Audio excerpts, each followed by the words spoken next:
నిత్యమైన కృపతో నీకు వాత్సల్యము చూపుదును. యెషయా 54:8. మనము ఏమై ఉన్నామో కేవలము దేవుని కృపయై ఉన్నాము. విశ్వాసము ద్వారా కృపచేతనే రక్షింపబడి ఉన్నాం.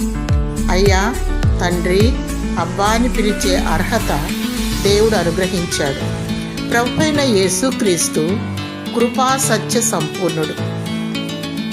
నీకు కృప వెంబడి కృపను అనుగ్రహించును.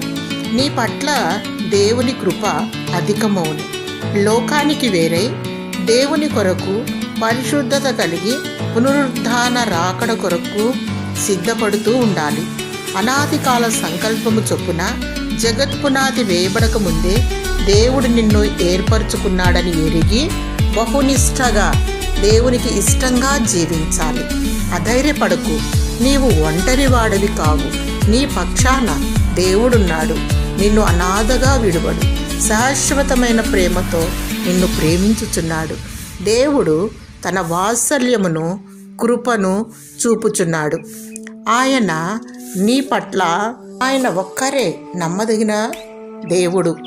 తన వాగ్దానమును నీ పట్ల నెరవేర్చును.